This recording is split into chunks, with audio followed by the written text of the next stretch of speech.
Welcome to the Business Spotlight podcast. My name is Kay Cote, and I am your host for today's episode. And today on the show, I have Jonathan Josephson, founder and CEO of Quantum Interface, as my guest. We're going to be learning about his business, his journey to business ownership, best practices, and challenges that he's faced to give you that inside look to what it's like to build and operate a business. Welcome, Jonathan. Thanks for being on the show. Well, thank you for inviting me. Of course. Well, Looking forward to excited. it. Yes, I'm excited to dive into all things business. But before we do that, I would love to share a little bit about you with our audience. So take us back as far as you'd like and share a bit about yourself. Okay. Um, my grandfather started the School of Fine Arts at the University of Texas. My other was the associate professor of mechanical engineering. So my mom taught there. So University of Texas was my daycare. I literally was there from 5 years old onward, and took my first music theory at 9, my first mechanical engineering at 11, and then went to Kirby Hall School right off the campus. So I rode my bike while I was at high school over to take astronomy and physics and math and zoology and some other stuff, and lived a life, a very academic life. And then come to find out that I didn't have common sense. And I wouldn't know that except I was adopted later in life. And my dad said, "Son, you're an educated idiot." He was a farmer, and he says, you need to get some common sense, and you need to really understand what life is about." And that began a journey for me of really finding out what really mattered in life. I went to go work some farms and ranches. I can tell you some funny stories that just proved how right he was. That would take a little while, but I went through a period in life where I went from the academic side into the family construction business, and we did residential and commercial. Then I got married, and in contracting life, it's 80 hours a week. My wife said, "I'd like to see you one day, honey." And so I moved from the contracting side to the dark side, the government side that regulated the industry, and began to enforce the codes for the city of Austin and the state of Texas. Ended up working on the enterprise system for the city of Austin. And while I was doing that, I came to realize that I really had need of wisdom and understanding that I didn't have. And I cried out for weeks, literally on my face, asking for wisdom and understanding. And I came to the point of realizing that's just where I am. Some people are brilliant. I am not. And about 2 weeks later, I was driving down the highway, going down Mopac towards Oak Hill, and I literally had a vision. And that I wasn't asleep, but this vision took me into this scene in this place where I watched this movie play out. And I saw this technology that, in the most basic terms, it was revealed to me that if we take the shape of an interaction with anything and we look at the motion inside that shape, if we understand the relationship between those two elements, we can control anything in the digital world or even in the real world based upon user intent. We could understand what the user wants to do before they do something and cause the system to respond to that user intent. And it began this journey of a technology that was looking for a home. It's not like we had a product that was meeting a need. It was a new way of interacting. So we had to learn, how does that affect existing things? And it began this journey that started in the year 2000. We had, and has generated dozens and dozens of patents. AT&T and others have said we have the best vision of the future of any company. We have built products for Merck and Takeda and Fox Studios and AT&T, and now most of our work is with the military. It's with the Department of War. As it turns out, our technology was literally 2 decades ahead and it required the need for software systems, cloud computing, Kubernetes, mobile devices, uh, just different kinds of code bases and sensors to become better, to really start taking advantage of our technology, which is a human machine interface technology. It changes the way that we interact with the world. It enables us as humans to perform better, and we can embed this in virtually any product. So we can make products better. We're sort of a product, but we're really an enabler that fits into other systems and platforms that causes them to become easier, typically between 3 and 30 times faster. And it reduces cognitive load because it works the way the brain works. So that's sort of the scientific, geeky way of what we do. We Wow. take this, yeah, go ahead. Wow, that's an incredible backstory and like the vision, and you just like had this knowing of this is what's going to be on the, on the forefront. Now, I want to take it back. How was that for you when you saw this? You knew this was coming, but you were in that 20-year gap. Like, how was Yeah. that experience? What did you do in that meantime with the business? In that vision, we were controlling some light. I was watching this whole scene like a movie playing out, controlling light fixtures. Um, so we started off, we showed the technology to architectural lighting, and they named us one of the 3 products to most likely change the lighting industry. And it seemed like a great running start, winning awards for vision and designs. And then the business reality hit us. And that is that customers that make products see it as a risk to move into a new technology or a new line of products because it jeopardizes their existing line of income and their products.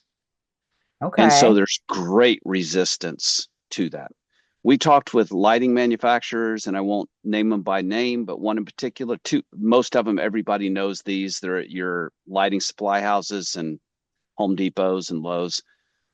So we went into the war room of one of these companies and we showed this new design, and they said, this war room is like only 20 people a year go in that room. They see their new products. And they said, these are his words, your product makes ours look like crap. And that's the problem. Oh, He said, we're not going to give up our existing line, and this will completely change the perception of our products. And so they said, we're not going to adopt it. And mm, we ran into that over and over again. So then we're faced with this, and I'm still working full time. This is out of the garage, weekends, after hours stuff that I'm working on. And we realized, okay, we either need to go begin to manufacture our own product, our own hardware product with our own chips and boards, UL certifications, and everything else, or we need to go a different route. And we, over time, well, and at that time, we were looking at helping people with disabilities because we could take a roller ball, turn it upside down, and allow you to control 4 different fixtures inside of your house with about this much motion. And then we found out through state representatives and nonprofits, they said, Jonathan, you're going to need to go make your own money to go help people with disabilities because it is the lowest socioeconomic demographic in the world. The least amount of money goes into it. And so that's still something that we work with on the nonprofit side. Um, so we went, okay, we need to move to software. And we need to be able to change the way that we interact with our mobile devices, with our computers, and then the rebirth, the second rebirth of VR coming up out with Oculus and Facebook at the time, now Meta, and the VR world. Whenever you interact and you see a virtual row of buttons and then you do a Z action, those are our patents. We invented that, and that's what that is. Sony licenses from us on their PlayStation. There's multiple different technologies that are coming up that are based on our core technology. But we move to the next generation of that where we can watch your decision-making process happen with a mouse, with a touch, with touchless, with eyes, with gaze, with controllers, with robotics. And that really is the future of, for instance, the glasses industry. How are we going to interact with a set of glasses with our eyes where we can move through menus and navigations and open up things because we don't want a cluttered screen. We want a single little bitty point that when we want to, we bring up that information and we navigate down a path as fast as we can think at multiple levels deep. That's what we do. So we do that with the DFW Airport right now in building out their new spatial dashboard for their IoT devices, working with various companies. Data Hoist is one of those. They make the sensors. We work together as partner companies. We finished our first project with ISR, intelligence, surveillance, and reconnaissance, by the ability of seeing information quickly and fast. And then we embed this technology in training products and operational assistance that are being used today by the Air Force and the Joint Forces. And we're in partnership right now with Collins with their glasses, putting the first gaze-based controls on those glasses. So you can use a mobile device. It's called an ATAC unit, but basically a mobile phone. One finger, no look, control a drone or a swarm of drones, be able to see the metadata while you're looking out on the real world and be able to interact with gaze. And all that's at the speed of thought. So those are the kind of things we get to work on. It just turns out that the Defense Department, now the War Department, was the most willing to step out to the outer edge and take the risk. And so that's why we've done the most work with them over the last 5 years. Wow, that is an incredible story. This is like revolutionary for like humankind and just like very, very cool technology. Okay, so now I want to bring it back to kind of like the nuts and bolts of your business. And so are you the sole founder? Are there any other founders or like managing partners involved or how about employees? How many employees do you have? We're an LLC, so we're member owned. We did that primarily because we started off with patents, and LLCs are typically good instruments for IP holding companies. Hmm. We do have a C Corp ready if we need to flip over to that. Hmm. We've only taken in seed, friends and family, and a seed round. And Okay. then we've existed primarily on we eat what we kill. And um, then this last year was a very difficult year.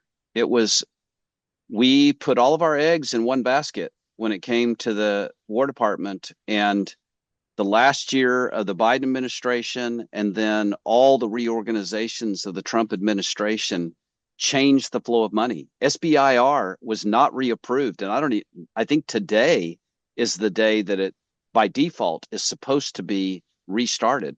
But it was just approved by the Senate and then by Congress. And now it's on the president's desk. I think if he doesn't sign it today, it becomes law anyway, but it's a reauthorization of a lot of funds. Well, that Hmm. directly affects even operational funds inside of the DOW because they're looking at all the money and how do they get things done. And Mm. a lot of people, they say, this is my job description today, but it could be totally different tomorrow. So there's a lot of still restructuring that's going on. And Mm. Okay. it causes, like any market, anytime there's instability, it causes a pullback and sort of let's hold on and see what happens before we make a commitment moving forward. So we've had contracts that we've been waiting since 2024 on that hopefully are now coming to pass in the next 3 or 4 months, and it looks like it. Um, Okay. but that directly affects that. In terms of a team, we have a core team of about 8 people that we can do. Our technology really is an enabler, even when it comes to making other products, because we can make products faster and more efficiently using our products and our technology in the products. because we've done it for so long. We have systems that enable us to build in hours what takes other companies weeks or months to build. Um, and so we found that with that, we will ramp up to 50 people or so if we need to with contractors on larger projects. But for the most part, we can handle most projects that we're involved with, which is, up into the 8-digit, low 9-digit range with 10 to 12 people. Um, so that's basically, we have a good board, an active board. Harvey Fry he's an award-winning mentor out of the Austin Chamber from the past. He's on our board, and he's been a real mentor to me. Very active board, and then we have a couple others on the board that are very active and give their guidance. And then we have a great board of advisors. It's small, but really, really helpful. Oh, great. That's fantastic. It sounds like a really solid core.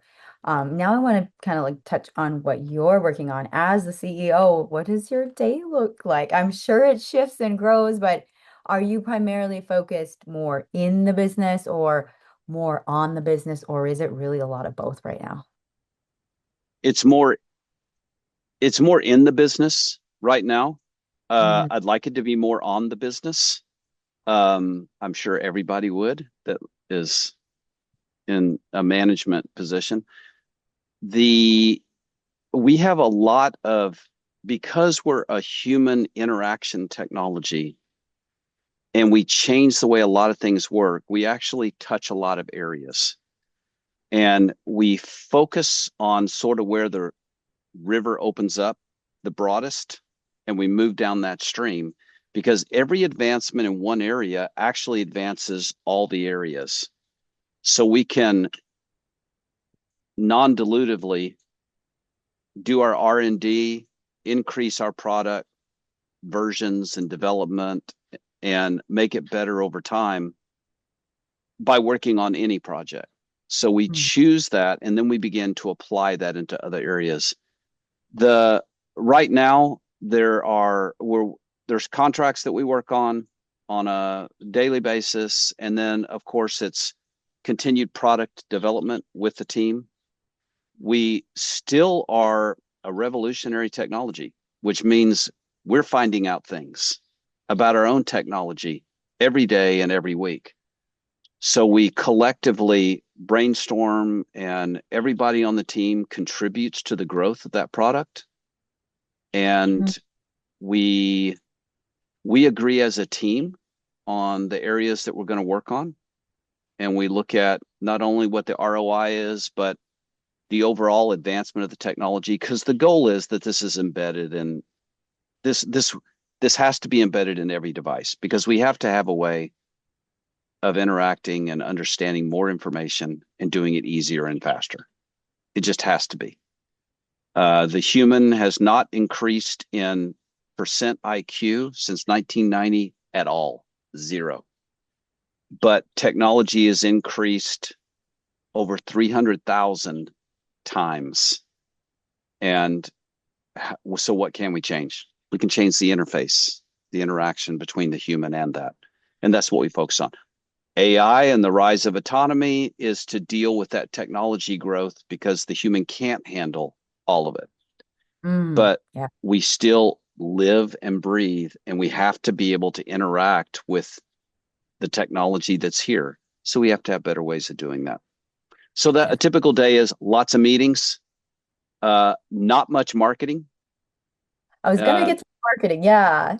yeah, we would Mm, love, we have really tried to figure out what a 5-second elevator speech looks like. And it's been extremely difficult to do. If we just say, well, we make your products easier, faster, and a better customer experience, that sounds like something we're not. That's what a lot of companies say. Um, so we're still working on that. There's a certain genius in marketing that we would like to tap into, whoever that is, because we know we need it. We know that's a weak point for us. We are a bunch of engineers, and thankfully, we have really good personal relationships with some large entities mhm. that like what we're doing and are pulling them into, they're sort of pulling on us. Oh, it sounds like the things are starting to align, which is really, really incredible. So now I want to dive into that challenge that you just talked about, the marketing and elevator pitch and the struggle there. So break it down for me within what has been that kind of holding you back from that next step in the elevator pitch. Let's just take it there. Yeah, I'll give you an example and then I'll relate it to it. So, AI today. The original definition of AI 50, 70 years ago was the digitization, the virtualization of the human brain. Hmm. Instead, we got speech to text. And that's what an LLM is. It takes text and it analyzes that text. It imagines what the intent is. And then it takes the average of what most people say it is, or the way it's been trained to understand, and it kicks out its own definition. It's not bespoke to me, it's the system of everybody. So I'm getting an average. I'm getting a bell curve, top of the bell curve, which is creatively, that's really not good. So AI was hijacked by large language models to say that's AI. It was cheapened. The whole idea of AI was cheapened by saying that large language models and small language models, which are used as AI today, that's AI. No, it's one little bitty part of the overall concept. So we have faced the same kind of thing in the sense that people understand the graphical user interface as a mouse and a cursor or a icon on a phone, that we go to that object. How do we explain that we work completely differently? You never have to get to the object because we predict what you want and we make the object respond to you before you ever finish making that choice. People go, I don't even understand what that means until you Mhm. see it. And then as you see it, then you begin. We have a very specific way that we talk about our technology, but it has to build upon vocabulary and principles and graphics. And we got it down to about 5 minutes now, which is a huge improvement for us instead of an hour. But when you break that down that way, then people understand the position of it in the Mhm. market and in technology. It's not just what it is, it's where is it positioned and why is that important? So we have to sort of explain what the state of today is versus what we are. And then when you compare and contrast, you go, oh, now I begin to understand why that's important. And that's Okay. been part of the problem with a marketing message for us. That makes sense. And especially with an ever evolving, growing, rapidly growing technology, then it's kind of Right. like, what's that? What's our phrase? Because it could change tomorrow in turn. Exactly. Exactly.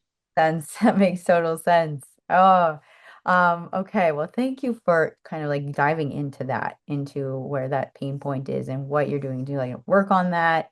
Now I want to look at the vision. So let's hear where do you see the company growing in the next 3 to 5 years? One specific area that we really want to hit hard this year is the future of glasses. The way that the way that the glasses world, which is the Meta Ray-Bans, which is X-Real, InReal, just a bunch of manufacturers, almost all Chinese, a few US. The Vision Pro, the Samsung Galaxy, which is coming out in combination with Google. The thought is that we're going to use our words to interact. Part of the problem is interacting with words is a multi-step process. First of all, we say something and we get a response that maybe it's what we're looking for, but we probably have to modify it 2 or 3 times until we hone in to figure out how to say exactly the right way to say it so the system knows what we really want. We have to Mhm. learn the system. The it also takes typically between 3 and 7 seconds, and everybody else hears us. There's times to do it. Let's say you're in the car in an airplane today. Most communications between the air flight control tower and airline pilots is by voice. It's so that their eyes can look around and they have situational awareness. But when we deal with information, our brain needs to see things spatially. Just a quick example. For me, when I leave here, I walk up the steps of my deck. I take a left, I walk down a ramp, I walk out into a field, and there's chickens in the background and a little farmhouse and other things. Our brain begins to visualize all that that is. So we're Mm, converting audible commands and audible instructions into visual, spatial constructs because that's the way our brain works. We primarily work off of vision. And anytime our body moves, it works off vision, unless that vision is impaired. mhm, So in the glasses world, the future of interacting is going to be with an eye tracker sensor that's converted into eye controls because the eye is 7 times faster than any other muscle in the body. It's directly connected to the brain. It's directly connected to the part of the brain that visualizes in 3D through peripheral vision. Our technology is that future of the human gaze interaction with glasses. We can mm, use voice when we want to, but for privacy, for security, for speed, for understanding, and even for retention in what we see and know, it primarily works off of visual cortex. That is the future of glasses. So that's the vision of where we want to go in a specific area this year. We do have some very specific projects with the DOW, Department of War. And one of that is we're working on the future of the interactive displays for vehicles, tanks down to Humvees, and changing the way that works. We are working with Collins on glasses and controls for robotics and autonomy and for AI systems. So the vision is that we're continuing to integrate this new way of human technology teaming. We have some very specific ways, and then we have some general ways that would take a while to go through. But Oh, well, thank you for sharing that vision. It like I'm visualizing as you're telling me the story. That's the cool thing. I'm mm-hmm, like, you're totally right. Because I'm sitting here thinking about a car windshield with like, different things on it, like exactly. glasses with like, yeah, I'm visualizing that. So it really made me think about that, how you described it, and very cool. So thank you. Now I want to take us through, this is a fun question. It's a really Okay. fun one. So if I gave you a magic wand and you had the ability to rapidly improve one aspect of your business, what would it be? It would be to have a few more engineering resources in some specialty fields that perfectly play with each other as a team to build out the ecosystem so that our technology could be integrated better. Okay, so this would be like contracted teams, or like let's dive into Our what is that employees, yeah, employees. Okay, so looking to expand the employee base. Now, right. how are you navigating that right now with the current day? A lot of it is project based. And Okay. so we bring in people on those projects and we get to know them on those projects and see if they're a good fit for the core team. And that's how we grow the core team over time. In Mm, ours, everybody on the existing core team has to approve a new person coming on that core team. If there's one no, we don't do it because everybody takes responsibility for that relationship, that onboarding process, that understanding that it is effort and work to work with other people. mhm. And we all have to take responsibility for that relationship. So we all will take responsibility. And that's how we've grown our team over time, even with interns when they come in. Same thing. We typically have interns at all times. And some of those come onto the team. Um, so that's pretty much how.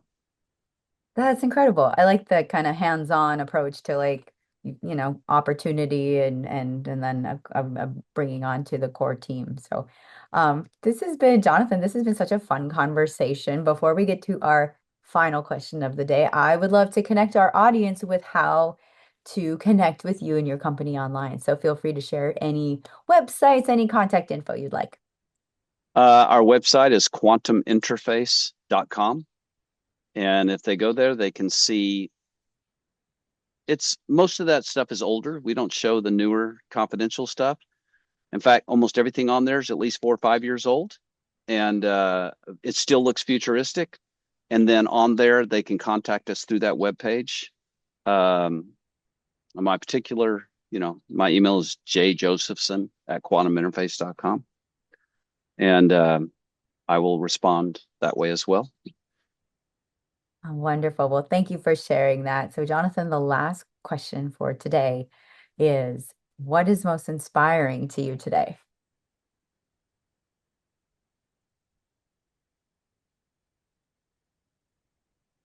I think the overall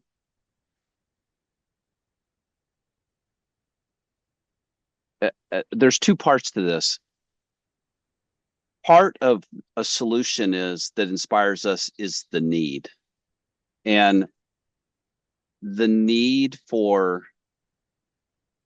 we as humans for us to be able to interact with digital things that are coming and yet not lose ourselves to the digital world Mhm. is a need.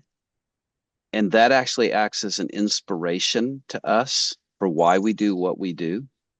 We consider the human still the most important thing, even though stock market and VCs and others may consider the technology the most important thing.